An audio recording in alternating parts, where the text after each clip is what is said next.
hope is like your car keys. Easy to lose, but if you dig around, it's usually close by. Number 20. Where's Ron? Ghostbusters. This is it! This is the sign! Yeah, it's a sign, all right.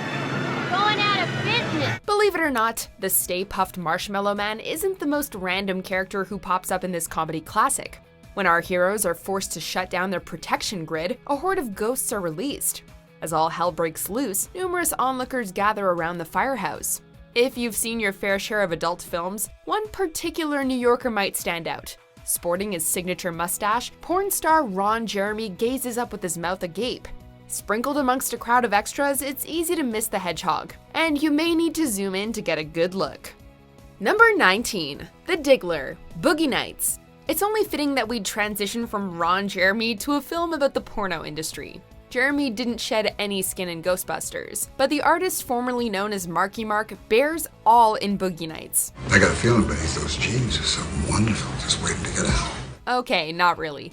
Nowadays, it's common knowledge among cinephiles that Mark Wahlberg's 13-inch penis was phony baloney. Back when the film was first released on home video, though, this scene had many pausing their TV sets to investigate the authenticity of Dirk Diggler's Diggler. This thing was like down past my knee. What makes this moment especially pause-worthy is that the size of his penis had been built up throughout the film, literally, teasing the audience. You know my reputation.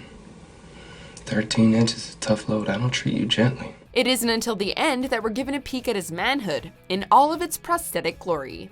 I am a star. Number 18. The Shield, Iron Man.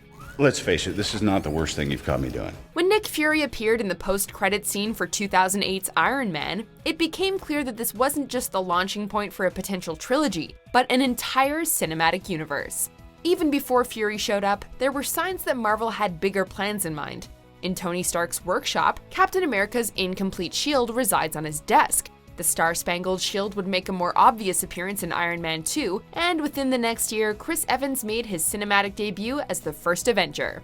Cap's shield was one of the first Easter eggs to foreshadow what Marvel had in store for us, demonstrating early on that no detail is too small in the MCU. Number 17. I'm Taller, Speed. Where's Payne? He lost his head. Speed more than lives up to its title, delivering high-octane thrills around every turn. The film is so fast-paced that you can't blame viewers for overlooking one of the most obviously fake decapitations in blockbuster history. Duking it out atop a subway train, it appears the villainous Payne has the upper hand over Jack Traven. I'm the guy with the plan, because I'm smart as goose. Payne enters a world of pain, however, when he's beheaded by an overhead light. Considering how Payne prides himself on being the smartest man in the room, this is an ironic way for him to go out, and Traven's cool one-liner only makes his demise more memorable. Yeah? Well, I'm taller. When you rewind, slow down, and hit pause though, it becomes increasingly apparent that Dennis Hopper has been replaced with a lifeless dummy. Number 16. Zipper Trouble, There's Something About Mary. In an era where comedies generally played it safe with a PG-13 rating, There's Something About Mary went all out with the hard R humor. I got it stuck. You got what stuck? It. Oh! So when Ben Stiller's Ted gets his junk trapped in a zipper, the filmmakers don't refrain from giving us an up-close and all-too-personal look. Oh, for God, never say Based on how the characters describe this ghastly sight, the audience is able to paint a graphic picture in their heads, but whatever you're imagining can't prepare you for the real deal. Take a look at what this numbnuts did. Holy shit! Like a train wreck, you simply can't look away from the veiny bubble popping out of Ted's trousers. Even after we hit the pause button, it's hard to tell how Ted managed to get his beans over his Frank. Is it the Frank or the beans? Perhaps we're better off not knowing. Number 15. Roller Undercarriage, V for Vendetta. Oh my. Your Grace. In David Lloyd and Alan Moore's original graphic novel, a couple of panels find protagonist Evie in the nude. Natalie Portman didn't go topless for the 2005 screen adaptation, but the movie did deliver a little fan service for eagle-eyed viewers. In order to assassinate a clergyman who's been molesting children, V sends Evie in to seduce him. Although she tries to warn the bishop, he fails to catch on and gets kicked in his frankincense. How best procure her confession? You little bitch. As Evie rolls off the bed to escape, there's an ever so brief glimpse of what she's wearing underneath. Number 14. Thong, the backup plan.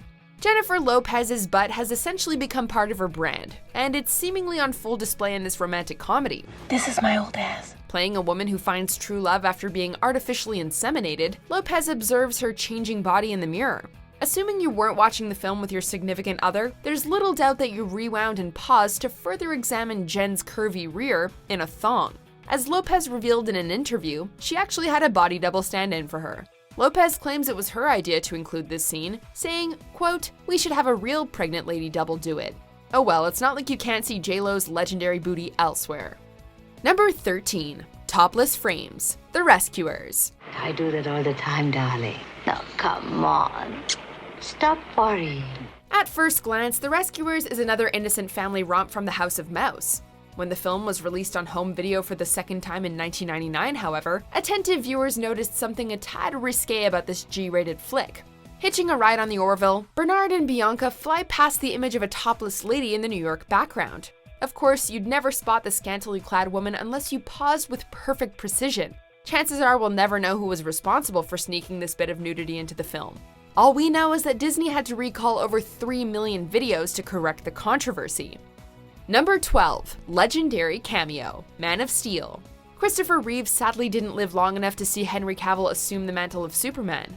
This 2013 film does feature a symbolic passing of the torch though, which also serves as a tribute to the actor who originally made us believe a man could fly. Take a ride with me? You mean I could fly? Yeah, actually, I'd be handling the flying if that's okay. As General Zod plots to terraform the planet, Clark Kent transforms right before our eyes. Skyrocketing towards the world engine, Reeves' face begins to shine through, if only for a fleeting instant. Being faster than a speeding bullet, you'll need to pause to catch Reeve briefly taking over Cavill's face. Let's just be grateful it's more seamless than Cavill's removed mustache in Justice League. A man I knew used to say that hope is like your car keys.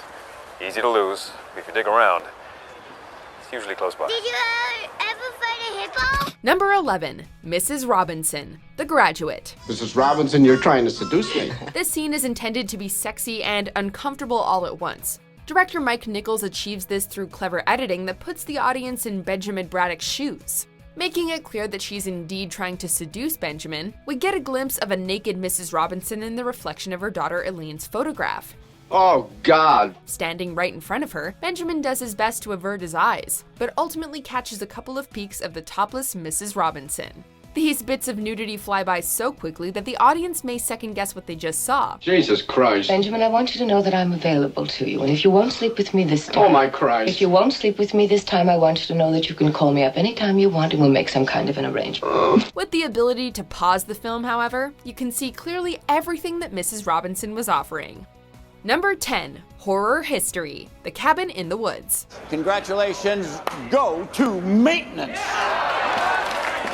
who share the pot with Ronald the intern. This whole movie is basically a love letter to the horror genre, packing in both subtle and blatant references everywhere. Unless you're a speedy reader, a pause button is necessary to fully appreciate this scene. Betting on what will plague the titular cabin, an underground organization lists a series of monsters on a whiteboard. In addition to obvious creatures like zombies, vampires, and mummies, the board also includes more obscure creatures like dismemberment goblins, snowmen, and mermen. But there's always next year. Evil Dead even gets a couple shoutouts with deadites and an angry molesting tree present. There's one particular name on the board that remains clouded in mystery though. Who exactly is Kevin? Is he from We Need to Talk About Kevin or a slasher version of Home Alone? I made my family disappear. Number 9. Extra from an Extra. Teen Wolf. When a film stars Michael J. Fox as a teenager who transforms into a basketball-playing werewolf, you can expect to see some bizarre imagery.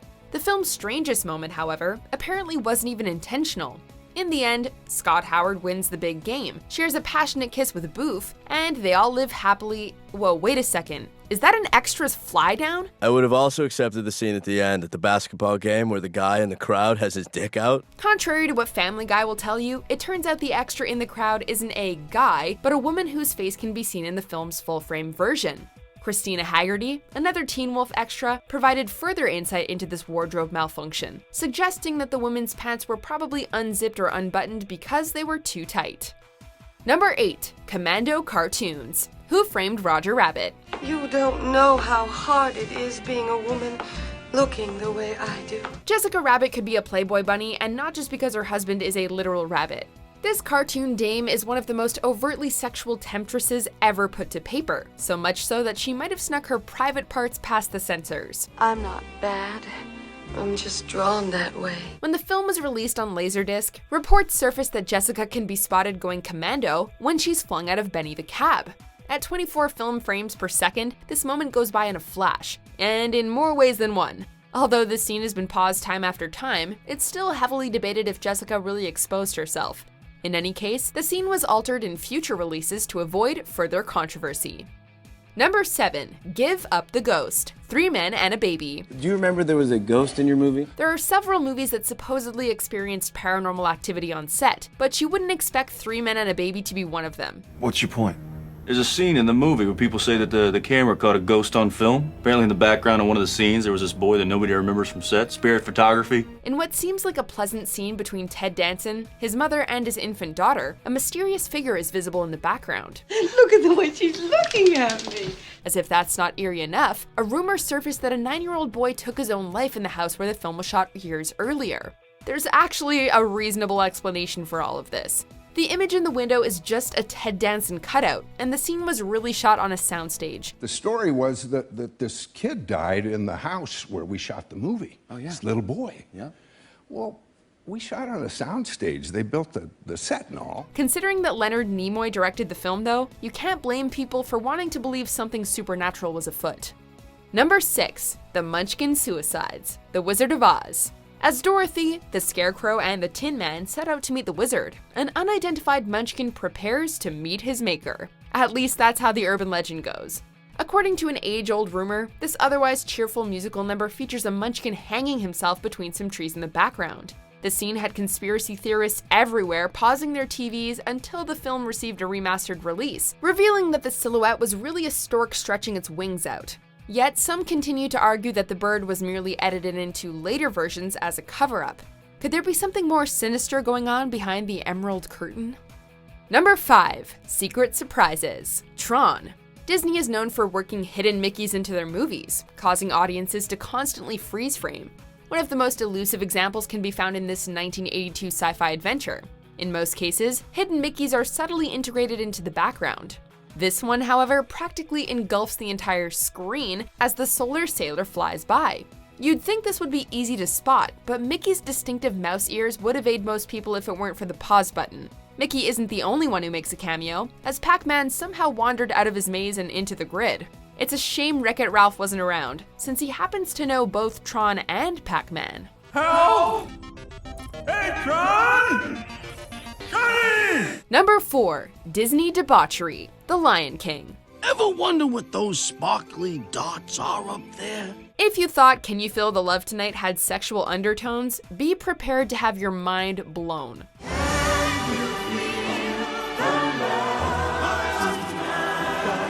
Collapsing by a cliff, Simba releases a cloud of dust that appears to spell out the letters S, E, and X. Hey, when you're a growing lion without a mate, you're bound to have some pent-up sexual frustration. To be fair, Disney animator Tom Saito claims it actually spells out SFX in reference to the special effects crew. You can pause the scene all you want, but there will likely never be a definitive answer as to whether this is just a case of sloppy penmanship, or if Simba is sending a subliminal message about his animalistic urges. Number 3. A Headbangin' Good Time. Star Wars Episode 4: A New Hope. Star Wars is one of those films that audiences can continually rewatch without ever growing tired of it.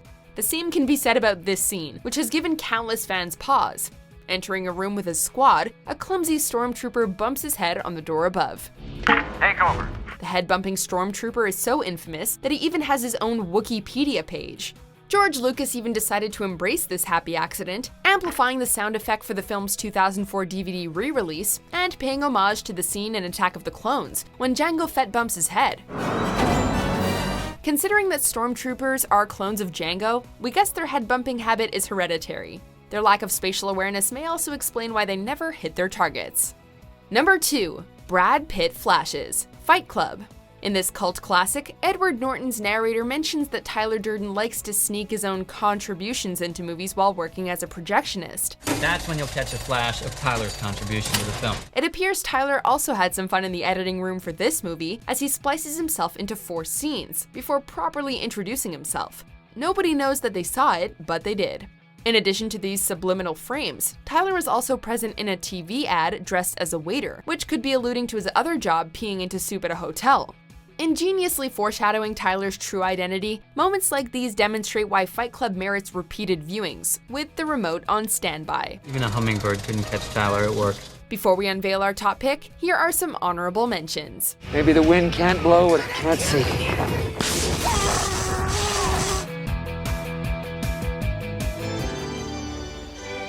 Dearly beloved.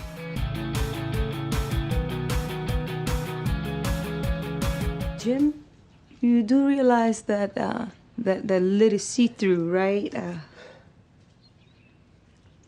Oh, wow.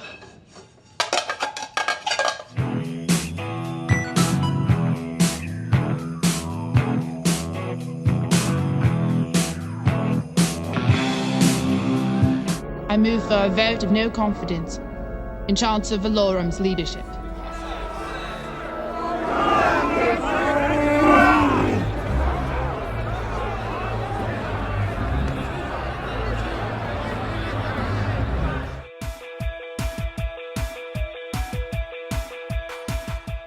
Number 1. Sexy Double Cross. Basic Instinct. Basic Instinct is has the most paused moment in movie history.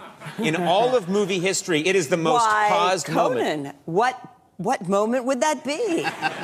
It's towards the... I'm uncertain what moment we're talking about. Audiences were completely caught off guard when Catherine Trammell exposed her nether regions, and apparently so was Sharon Stone. The actress claims she originally wore underwear for the steamy interrogation scene, but complied with director Paul Verhoeven's request to take them off. Stone assumed the nudity would be simply hinted at until she saw the film with a test audience. Although Verhoeven has denied these accusations, Stone allegedly slapped him for misleading her. In any case, the final product forever solidified Catherine's status as the ultimate femme fatale. While Catherine's dialogue is mostly comprised of seductive one-liners, it's her crossed legs that do all the talking here. It's nice. As one of the raciest moments ever filmed, it's only natural that this would also be the most paused. All of movie history, thousands and thousands and thousands of movies, you have that moment. That's just incredible. I'm popular too. Yes, you are. Did you enjoy this video? Check out these other clips from WatchMojo and be sure to subscribe and ring the bell to be notified about our latest videos.